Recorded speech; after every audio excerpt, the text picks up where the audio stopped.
Assalamualaikum warahmatullahi wabarakatuh. Saya Retnasti Ningrum, NIM 210411100053.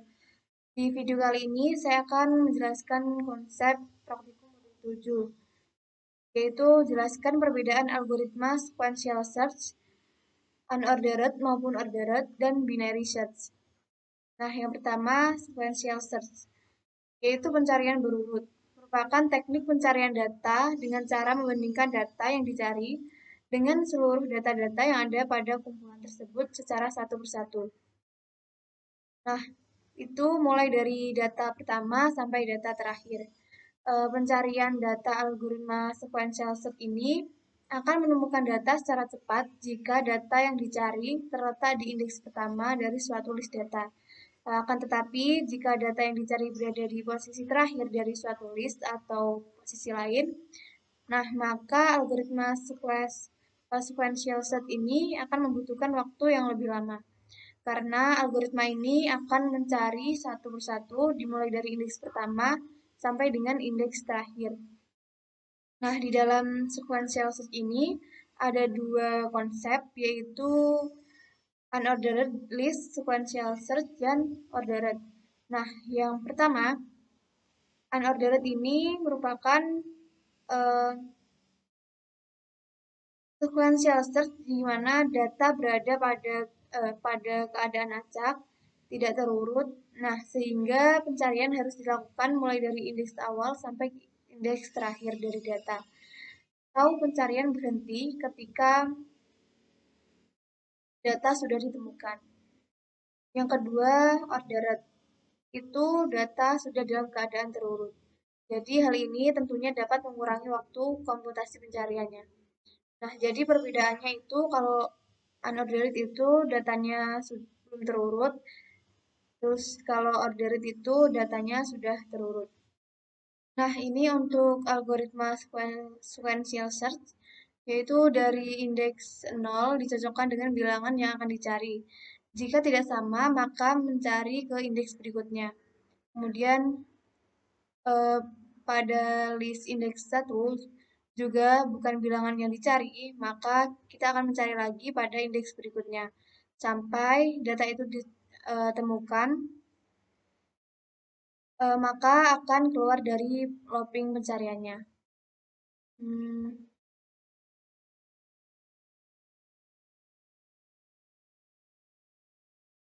Nah, misalkan di sini key-nya itu 9. Kita akan mencari data nilainya 9. Kemudian untuk sequential search itu kan tadi dicari satu persatu dari indeks pertama sampai terakhir. Nah, jadi key 9 ini disamakan apakah ada di indeks ke 0, tidak, kemudian dicari lagi di indeks ke 1 itu tidak, kemudian dicari lagi di indeks kedua ternyata ada. Nah, jadi status ini yang awalnya false ini akan menjadi true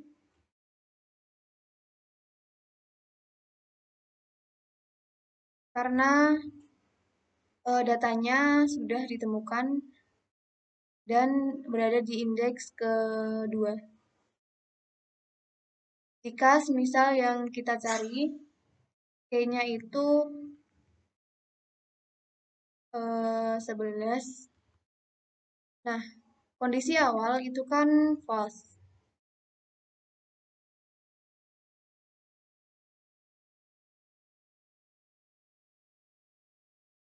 Oke, yang pertama kita cari di indeks pertama dulu. Nah, 11 kayaknya tidak ada. Kemudian indeks ke 1 tidak ada. Indeks kedua tidak ada. Ketiga tidak ada. Keempat tidak ada.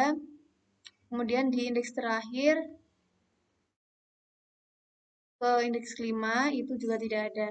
Nah, maka akan keluar dari loopingnya dan akan keluar untuk print-nya itu data yang Anda cari tidak ada.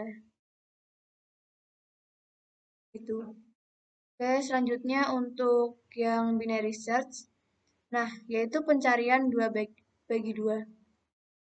Pada metode pencarian ini, data harus diurutkan terlebih dahulu. Kemudian, data dibagi menjadi 2 bagian dengan melakukan proses pembagian ruang pencarian secara berulang-ulang sampai data ditemukan atau sampai ruang pencarian tidak dapat dibagi lagi. Nah, berarti ada kemungkinan data tidak ditemukan. Untuk algoritmanya, yang pertama tentukan posisi awal. Nah, ini ada di indeks 0. Kemudian mulai posisi tengah, hitung posisi tengah dengan cara posisi awal ditambah posisi akhir dibagi 2. Kemudian bandingkan data yang dicari dengan elemen posisi tengah. Nah, di sini ada kondisi jika data yang dicari sama, maka catat posisi dan cetak kemudian berhenti dari proses loopingnya. Kemudian jika lebih besar, maka akan dilakukan pencarian kembali ke bagian kanan dengan nilai posisi awal sama dengan posisi tengah ditambah 1 dan posisi akhir tetap. Kemudian ulangi untuk poin yang ketiga, yaitu bandingkan data yang dicari dengan elemen posisi tengah. Selanjutnya, jika nilai datanya lebih kecil, maka akan dilakukan pencarian kembali ke bagian yang kiri. Dengan nilai posisi awal tetap, kemudian nilai posisi akhir, itu nilai posisi tengah min 1. Kemudian ulangi mulai poin 3 ini, bandingkan data yang dicari dengan elemen posisi tengah. Nah, misalnya di sini sudah ada list data 1, 7, 10, 16, 18, 20, 30. Di sini kita akan mencari keynya 30. Nah, maka yang pertama kita tentukan untuk yang first-nya itu di indeks ke-0, kemudian last-nya di indeks ke-6. Setelah itu kita cari nilai tengahnya dengan cara first yang awal ini ditambah dengan last. Nah, first-nya itu 0 ditambah 6, kemudian dibagi 2. Hasilnya yaitu 3. Nah, 3 itu adalah yang ini, 16. Nah, karena yang dicari 30, itu dari 16 lebih besar yang dicari. Maka kita melakukan pencariannya di sebelah kanan. Untuk yang sebelah kiri ini kita abaikan. Setelah itu untuk yang first-nya ini berubah ke indeks keempat. First-nya di sini, kemudian last-nya masih tetap. Kemudian perulangan yang kedua ini menghitung first dan last-nya kemudian dibagi 2. 4 ditambah 6 itu 10, kemudian dibagi 2 hasilnya 5. Nah, nilai tengahnya ada di indeks kelima yaitu 20. 20 itu lebih kecil dari yang dicari. Nah, maka yang kita melakukan pencariannya ke sebelah kanan. Yang kiri ini sudah tidak usah dicari lagi. Kemudian yang first-nya tadi yang ada di indeks kelima berubah ke indeks ke-6. Jadi sekarang first dan last-nya ada di indeks 6. Nah, 6 ditambah 6 itu 12 dibagi 2 hasilnya 6. Jadi untuk 30 ini berada di indeks ke-6. Itu untuk algoritma binary search. Sekian penjelasan dari saya, kurang lebihnya mohon maaf. Terima kasih. Wassalamualaikum warahmatullahi wabarakatuh.